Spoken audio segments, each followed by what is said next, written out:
दोस्तों, अमेरिका के presidential elections का रिजल्ट आ चुका है और अमेरिका ने एक बार फिर से डोनाल्ड ट्रंप को अपने राष्ट्रपति के तौर पर चुना है। डोनाल्ड ट्रंप की जीत के पीछे उनकी अमेरिका फर्स्ट पॉलिसी है। वो अमेरिका के कोर इंटरेस्ट को सर्व करना चाहते हैं, वो अमेरिका की ग्रोथ को इंश्योर करना चाहते हैं और अमेरिका में महंगाई, बेरोजगारी जैसी जो समस्याएं हैं उनको खत्म करना चाहते हैं। उनके लिए अमेरिकन नेशनलिज्म ज्यादा इंपॉर्टेंट है, जबकि हमने जो बाइडेन के प्रशासन के दौरान देखा कि अमेरिका बहुत सारे वॉर्स में इन्वॉल्व था, अमेरिकन इन्वेस्टमेंट तरह तरह के कंट्रीज में जा रहा था और उसका अमेरिका को बहुत ज्यादा बेनिफिट नहीं हो रहा था।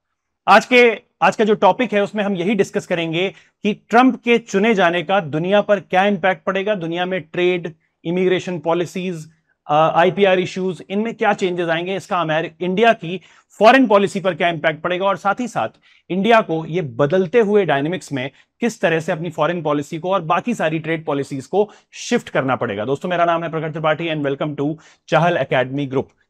Donald Trump has already von.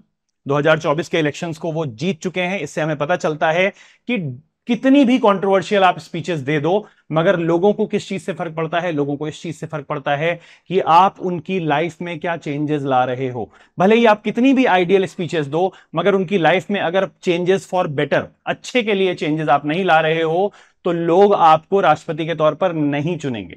और अगर आप इवन कंट्रोवर्शियल स्पीकर भी हो, मगर आप चेंजेस बड़े ला रहे हो, उनकी लाइफ को बेटर बना रहे हो, उनको एक होप दे रहे हो, तो आपको वो अपने लीडर के तौर पर चुनेंगे। ये विन जो है, ये जो जीत है डोनाल्ड ट्रंप की, इस चीज को और ज्यादा सीमेंट करती है, पुख्ता करती है। While creating new opportunities for supporters, his leadership में इंटेंसिफाई नेशनल डिविजन्स। राइट, बहुत सारी कंट्रोवर्शियल स्पीचेस दी डोनाल्ड ट्रंप में, उनका रेस को लेकर, क्लाइमेट चेंज को लेकर और साथ ही साथ ट्रेड पॉलिसीज को लेकर, चाइना के साथ जो उनका लगातार ट्रेड टसल चलता रहा, इन सारी चीजों को लेकर ट्रंप एडमिनिस्ट्रेशन को काफी कंट्रोवर्शियल तरीके से देखा जाता है। बट उस दौरान ट्रंप ने लगातार अमेरिका को एक सपना दिखाया कि मैं अमेरिका को बेटर बनाना चाहता हूं और अमेरिका को कोई कभी भी सुपरसीड नहीं कर सकता as the most powerful economy and country as well. Right, तो ट्रंप की ये जो विन है, ट्रंप की ये जो जीत है, इसका इंपैक्ट पूरी दुनिया पर क्या पड़ेगा, इसका इंपैक्ट चाइना पर क्या पड़ेगा, ओवरऑल ट्रेड पर क्या पड़ेगा। सबसे पहले ट्रेड से ही शुरू करते हैं। हमने ट्रंप के दौरान देखा कि चाइना के साथ अमेरिका लगातार ट्रेड वॉर में था। इसका मतलब है कि ट्रंप कहीं ना कहीं हायर टैरिफ इंपोज करेंगे ऑन दीज इकोनॉमीज, जैसे कि चाइना या इंडिया, उन पर हायर टैरिफ्स लगाए जाएंगे। राइट, तो ट्रंप का जो प्लान है to impose higher tariffs on imports, 60% on Chinese goods and 10 to 20% on other goods could affect India's exports as well. India के भी एक्सपोर्ट घट सकते हैं इसकी वजह से टुवर्ड्स अमेरिका। राइट, हम काफी सॉफ्टवेयर्स, काफी सारा रॉ मटेरियल अमेरिका में भेजते हैं, उस पर भी बहुत बड़े बड़े टैरिफ्स लगाए जा सकते हैं। Trade war could reduce US discretionary spending, negatively impacting Indian IT exports due to lower spending on outsourcing. Right, जो हमारे लोग जो जॉब कर रहे हैं अमेरिका में या इंडिया में, जो आउटसोर्सिंग करके जॉब आता है, जॉब अपॉर्चुनिटीज आती हैं, वो सारी अपॉर्चुनिटीज भी कम हो सकती हैं। चाइना और इंडिया के गुड्स एंड सर्विसेज के दोनों के एक्सपोर्ट्स कम हो सकते हैं आगे आने वाले समय में, क्योंकि ट्रंप इन दोनों चीजों पर बार लगाएंगे और साथ ही साथ टैरिफ्स भी बढ़ाएंगे। यूएस डॉलर इससे जरूर स्ट्रांग होगा। यूएस डॉलर क्यों स्ट्रांग होगा? क्योंकि US as a country strong होगा, इसी वजह से यूएस डॉलर भी साथ ही साथ स्ट्रांग होगा। एक सेंटीमेंट बनेगा जिससे कि डॉलर जिसकी पोजीशन अब काफी वीक हो गई है, वो फिर से स्ट्रेंथन होगा। यूएस में जो इन्फ्लेशन है वो कम होगा, साथ ही साथ इंटरेस्ट रेट भी हाई होंगे। जो इन्वेस्टमेंट वर्ल्ड वाइड लगा हुआ है वो वापस अमेरिका में आएगा।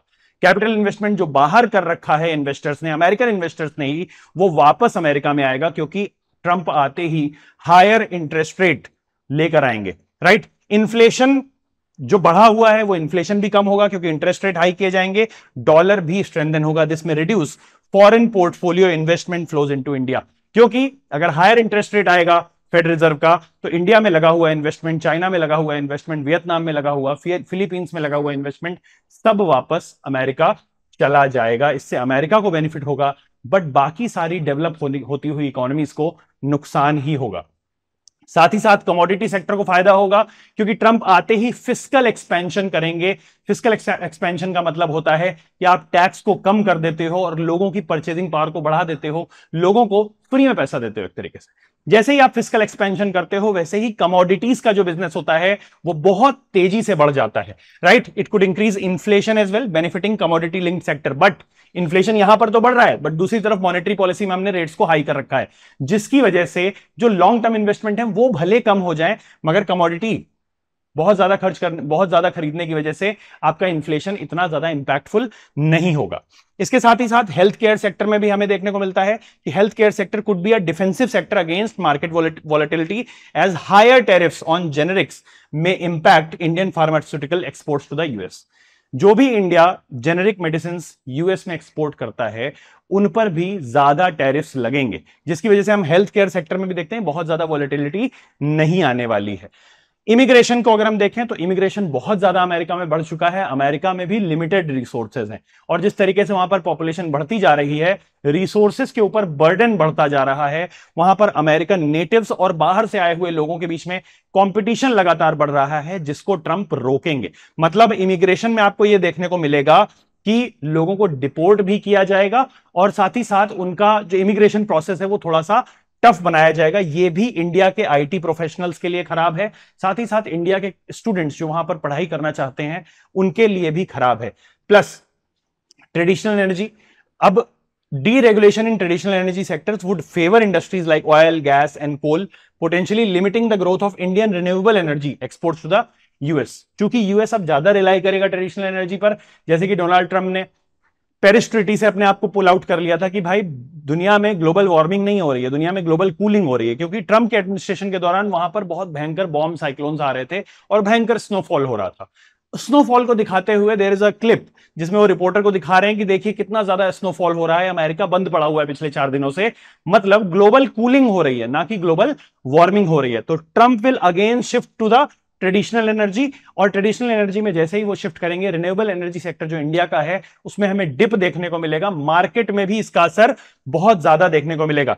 साथ ही साथ पार्टिसिपेशन किसी इंटरनेशनल अलायंस में या फिर एड बंद हो जाएंगी, क्योंकि अगेन अमेरिका फर्स्ट, हमें पहले अमेरिका के इंटरेस्ट को सर्व करना है।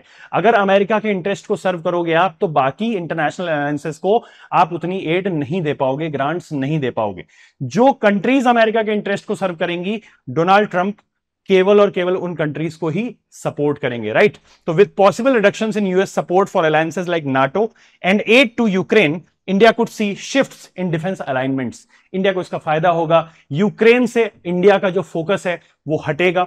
यूक्रेन रशिया वॉर अमेरिका को किसी भी तरीके से फायदा नहीं पहुंचा रहा है। अमेरिका का जो फोकस है अगेन हमें पैसिफिक रीजन में, इंडो पैसिफिक रीजन में देखने को मिलेगा, राइट। इजराइल और ताइवान के केस में भी अमेरिका का जो रवैया है वो थोड़ा सा सॉफ्टर होता हुआ हमें देखेगा, क्योंकि अपने वक्त में भी ताइवान के इशू को डोनाल्ड ट्रंप बहुत सीरियसली नहीं लेते थे, और रिसेंटली जब प्रेसिडेंशियल इलेक्शन के लिए स्पीचेस हो रही थी, उन्होंने बोला था कि Taiwan is not an issue of our core interest या यूएस कोर इंटरेस्ट। तो यहां पर भी इंडिया के साथ जो अलायंस है वो बढ़ेगा, और इन सारे सेक्टर से यूएस जो है अपना पैसा वापस खींचेगा, वॉर सप्लाईज को वापस खींचेगा।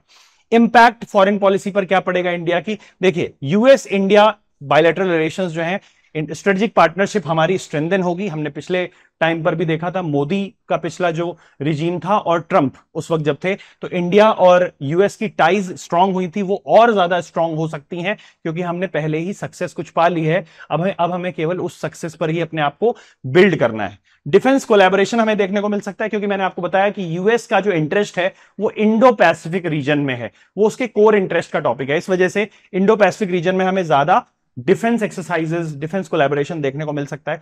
यूएस चाइना रिलेशंस की अगर हम बात करें, तो चाइना के रिलेशंस और ज्यादा खराब, खट्टे होने वाले हैं यूएस के साथ, क्योंकि डोनाल्ड ट्रंप टैरिफ्स, जो हायर ट्रेड टैरिफ है, ट्रेड टसल, हमें ट्रेड वॉर एक बार फिर से देखने को मिलेगा, और चाइना के साथ उनके रिलेशंस खराब होंगे। इकोनॉमिक डीकपलिंग होगी, मतलब चाइना को लेकर जो सॉफ्ट रवैया अपनाया हुआ था बाइडेन एडमिनिस्ट्रेशन से, अगर हम ट्रंप एडमिनिस्ट्रेशन की बात करें तो वो पूरी तरीके से चाइना से अपने आप को अलग करेंगे, डीकपल करेंगे, right. There are two terms जो आपको समझने की जरूरत है, de risking and decoupling. De risking का मतलब क्या होता है कि हम अपनी मार्केट को रिस्क में नहीं डालेंगे, आप बाकी हमारे यहां गुड्स बेच सकते हो। डीकपल करने का मतलब होता है कि हम अपने मार्केट में आपके गुड्स बिकने ही नहीं देंगे। डोनाल्ड ट्रंप का रवैया ऐसा ही है कि हम अपने मार्केट में चाइनीज गुड्स को एक्सेस ही नहीं देंगे, right. Trade and economic policies की बात करें अगर, तो ट्रेड प्रोटेक्शनिज्म हमें देखने को मिल सकता है। अमेरिका अपने यहां इंपोर्ट्स जो है उनको बहुत महंगा कर देगा और लोकल प्रोडक्ट्स को, जैसे हमारे देश के प्रधानमंत्री करते हैं कि भाई वोकल फॉर लोकल, अपने देश के प्रोडक्ट्स को यूज करो और उनके बारे में प्रचार करो। उसी तरह से नेशनलिज्म का ही एक इंसिग्निया है डोनाल्ड ट्रंप, वो भी यही करेंगे कि अमेरिकन प्रोडक्ट्स को यूज करो और बाहर के जितने भी प्रोडक्ट्स हैं उनको बॉयकॉट करो, राइट। बायलैटरल ट्रेड नेगोशिएशंस जो हैं वो खराब हो सकते हैं। Possibility of free trade agreement with the US, opening up market but also demanding policy adjustments on intellectual property and market access. India के केस में अगर देखा जाए तो हमेशा से डोनाल्ड ट्रंप की एक सबसे बड़ी शिकायत थी कि इंडिया आईपीआर लॉज को इज्जत नहीं देता है, यहां पर बहुत ज्यादा कॉपी होती है। हम यूएस से किताबें लाते हैं 20-20, 25-25 हजार रुपए की किताबें, हमारे फोटो कॉपी शॉप वाले उसको कॉपी कर देते हैं और यहां पर 500-600 रुपए में बेचते हैं, ठीक है। तो इंडिया आईपीआर को, पेटेंट को, कॉपीराइट को तवज्जो नहीं देता है। इस वजह से हमारे ट्रेड रिलेशंस, ट्रेड नेगोशिएशंस थोड़े से खराब हो सकते हैं। बट ऑल दो क्योंकि हमारे रिलेशंस ओवरऑल यूएस के साथ अच्छे होंगे डोनाल्ड ट्रंप के आने की वजह से, इसलिए ट्रेड बढ़ भी सकता है, राइट। साथ ही साथ क्लाइमेट एंड एनवायरमेंटल पॉलिसीज पर ट्रंप का बिलीव ज्यादा नहीं है। उनको लगता है कि ये सब फालतूगिरी चल रही है, इससे कोई फायदा होने वाला है नहीं। Climate change is a facade, climate change कोई रियल इश्यू नहीं है। इसीलिए हमें देखने को मिलेगा कि यूएस, जैसे बाइडेन ने पेरिस एग्रीमेंट को मानना चालू किया, तो हो सकता है यूएस फिर से अपने आप को पुल आउट कर ले उस ट्रीटी से। इंडिया को क्या क्या स्टेप्स लेने चाहिए? इंडिया को अपना स्ट्रेटेजिक एंड डिफेंस कोऑपरेशन बढ़ाना चाहिए, कोलैबोरेशन बढ़ाना चाहिए चाइना के अगेंस्ट, क्योंकि China is becoming a very big rival, right. साथ ही साथ ज्वाइंट मिलिट्री एक्सरसाइजेस को बढ़ाना चाहिए, उनको ज्यादा फ्रीक्वेंट करना चाहिए और अमेरिकन फोर्सेस से सीखना चाहिए, उनको सिखाना चाहिए कि इंडो पैसिफिक में कैसे आप काम करते हो, वर्क करते हो, उसकी क्लाइमेट के साथ अडेप्टेशन करना चाहिए, ठीक है। ट्रेड एंड इकोनॉमिक डिप्लोमेसी, एफटीएज, नए नए फ्री ट्रेड एग्रीमेंट, जैसे कि ट्रंप एडमिनिस्ट्रेशन के वक्त IPEF, Indo Pacific economic framework तैयार किया गया था। ये इंडो पैसिफिक इकोनॉमिक फ्रेमवर्क जो है, अब इसको पार्टनरशिप में बदलना चाहिए और इसको इंप्लीमेंट करना चाहिए ग्राउंड पर, राइट। इकोनॉमिक टाइज हमें बेटर करनी चाहिए। एनर्जी कॉपरेशन में यूएस और इंडिया एक दूसरे की मदद कर सकते हैं। एनर्जी सिक्योरिटी बहुत जरूरी है इंडिया के लिए, अगर इंडिया को एक बड़ी इंडस्ट्रियलाइज कंट्री बनना है तो इसलिए यूएस इसमें मदद कर सकता है। यूएस की टेक्नोलॉजी से इंडिया बेनिफिट हो सकता है, जैसे कि हमने देखा शेल गैस यूएस में बहुत ज्यादा एक्सट्रैक्ट की जाती है, उससे भी इंडिया फायदा ले सकता है।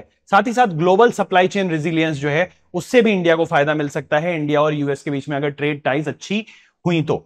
चाइना का जो इन्फ्लुएंस है पैसिफिक में या पूरी दुनिया पर, अफ्रीकन रीजन में, ठीक है, तो इंडो पैसिफिक में जो चाइना का इन्फ्लुएंस बढ़ता जा रहा है, उसको काउंटर करने के लिए भी यूएस और इंडिया की पार्टनरशिप, डीप पार्टनरशिप बहुत ज्यादा जरूरी है। So these were the topics of discussion जिनमें चेंजेस आएगा और ये चीजें हमें करने की जरूरत है। थोड़ा सा फॉरेन पॉलिसी में और ट्रेड पॉलिसीज में शिफ्ट करने की जरूरत है and will be able to fructify ourselves, मतलब हम ज्यादा से ज्यादा फायदा ले सकेंगे ट्रंप एडमिनिस्ट्रेशन का अमेरिका में, राइट।